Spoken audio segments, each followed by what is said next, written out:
عبدالستار ایدی دنیا کو سب سے بڑی فری ایمبولینس سروس دینے والا لاوارثوں کا وارث 1 جنوری 1928 کو پیدا ہوا اور 8 جنوری 2016 کو اس فانی دنیا سے رخصت ہو گیا۔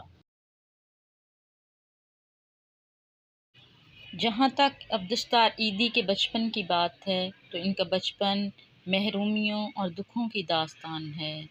وہ سونے کا چمچ منہ میں لے کر پیدا نہیں ہوا تھا۔ اس کا بچپن کراچی کی گلیوں میں غم روزگار کی جھنجھٹ نپٹاتے گزرا۔ ان پر ایسا وقت بھی گزرا ہے کہ وہ کراچی کی گلیوں میں نالے پراندے بیچا کرتے تھے۔ سوال یہ ہے کہ ایک غریب بچہ آخر اس مقام تک کیسے پہنچا کہ دنیا کا عظیم ترین انسان بنا؟ اس سوال کا جواب ان کی اس کوٹیشن میں پوشیدہ ہے۔ وہ کہا کرتے تھے، جب میں چھوٹا تھا تو میری ماں مجھے اسکول کے لیے 2 آنے دیتی تھی، ایک میرے لیے اور ایک دوسروں پہ خرچ کرنے کے لیے۔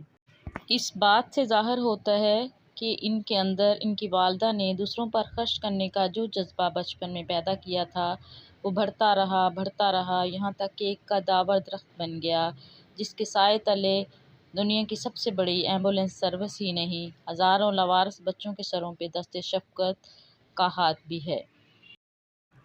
احساس، جی ہاں احساس، جو دنیا کی قیمتی ترین متاع ہے، عبدالستار ایدی کے اندر کوٹ کوٹ کر بھرا تھا۔ عبدالستار ایدی کہا کرتے تھے کہ دنیا کے غم میرے بہترین استاد ہیں۔ ایدی کا مشہور جملہ ہے کہ میمن کا کام نہ کرو بلکہ تمام انسانیت کا کام کرو، مطلب یہ کہ صرف اپنے لیے نہیں جیو بلکہ دوسروں کے لیے بھی جیو۔ ان کی زندگی سادگی کا پیکر تھی، ایک جوڑا دھو لیتے اور دوسرا پہن لیتے، یہی ان کی کل کائنات تھی۔ 40 سال تک ایک ہی گاڑی چلائی، وہ بھی ایمبولینس، جو گنیز بک آف ورلڈ کے مطابق دنیا کی سب سے بڑی ایمبولینس سروس ہے۔ عبدالستار ایدی ہم میں نہیں ہیں، لیکن ان کا مشن زندہ و پائندہ ہے اور اسی طرح چل رہا ہے جیسے ان کی زندگی میں چلتا تھا۔